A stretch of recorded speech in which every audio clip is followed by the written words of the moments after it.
Bonjour à tous, j'espère que vous allez bien. Aujourd'hui, on va apprendre à faire une texture procédurale de saumon. Voilà, c'est parti. Donc on se retrouve dans Blender, comme d'habitude, on va tout supprimer et on va aller chercher une sphère. Je vais appliquer un modifieur, on va faire une subdivision surface, 2 fois, on va appliquer et on va faire un shader smooth. On va ensuite dans le shading, on va faire une nouvelle texture. On va aller faire un color ramp. Et ensuite, on va aller chercher une wave texture. La color à la fac. Et on va faire un CTRL T pour afficher le mapping et le text coordinate. Alors, ce que je vais faire, c'est que je vais appliquer la couleur tout de suite. Celui-là. Alors, je veux que le orange soit dominant. Voilà. On va faire ça en Y. Ça change pas grand-chose. Le scale, on va faire 1.2. La distorsion, on va faire moins 44.9. Détail 2.4. Détail scale 0.2. Détail rung. Hop, on va essayer de pas trop en avoir.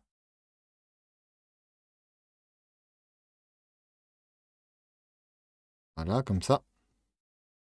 Donc déjà là, on a notre texture un peu saumon comme ça. Sauf que ça ne me convient pas vraiment. Donc ce que je vais faire, c'est que je vais refaire un color ramp. Voilà. Et je vais aller chercher un mixed RGB que je vais fusionner avec l'autre color ramp. Et on va faire en addition. On va diminuer la fac. Voilà. Je vais faire une duplication, Shift D.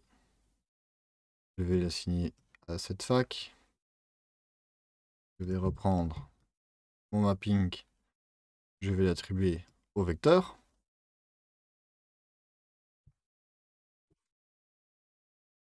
Je vais appliquer les couleurs pour faire ressortir un peu mon saumon, je vais dire. Et le blanc. Voilà. Et celui-là, je vais le mettre en ease. Alors, on voit pas grand-chose, c'est normal. On va scale 11. Je sais pas si vous le voyez, mais il y a des petites vagues qui sont apparues. Je sais pas si vous le voyez. N'hésitez pas à me le dire en commentaire si vous le voyez. Ensuite, ici, je vais mettre en triangle. Voilà. Distorsion. On va mettre en 27.3 pour que ce soit un peu plus smooth. Détail 0. Détail scale, ça reste toujours à 200. Ici, la détail roughness, on peut le mettre à 1. Et la pins, on va le mettre à moins 52.2. Voilà. Hop, on va décoller tout ça. Je vais dupliquer mon color noise. Et là, je vais faire un search Veronoise texture. Je vais l'appliquer à la fac, s'il vous plaît. Et ici, je vais le mettre en noir. Ici, je vais faire un Shift D pour dupliquer. Et je vais appliquer là-bas aussi. Alors, on voit pas grand-chose. C'est normal. On va appliquer le vecteur du mapping au vecteur là-bas. Ensuite, ce que je vais faire, on va zoomer. Je vais mettre en smooth. Et le scale, on va l'augmenter très fort. 29.6. Alors, si j'augmente, on voit pas grand chose. Alors, je vais changer la couleur pour vous montrer un petit peu. Voilà ce qui se passe. Vous voyez qu'il y a des petites taches qui apparaissent. Alors, on va mettre rose. Et on peut diminuer. Hein. Alors, si j'augmente à fond, ça me donne ça. Ou on va diminuer quand même. Pas le voir comme ça non plus. Après, si vous voulez faire ressortir un élément, c'est pas compliqué. On va chercher un bump. On l'applique à la normale. Voilà. Si vous voulez faire ressortir les petites vagues, vous prenez la petite couleur qui est là, vous l'appliquez à la 8. Là, forcément, c'est beaucoup trop.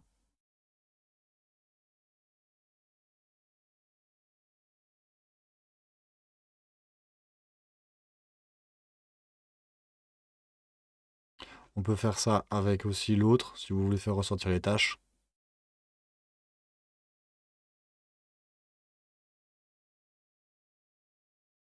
Ou sinon, si vous voulez faire tout ressortir, vous n'avez qu'à prendre global.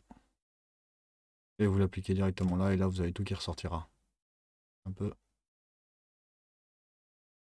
Voilà, donc là, il y a tout qui ressort, c'est horrible.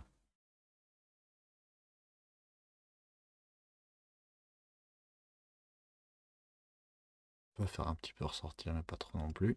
Alors ensuite, ce que je vais faire, est-ce que je peux... Oui! On va aller chercher un cube, un G en X, en Y, sans Z. On va prendre notre texture, drag and drop.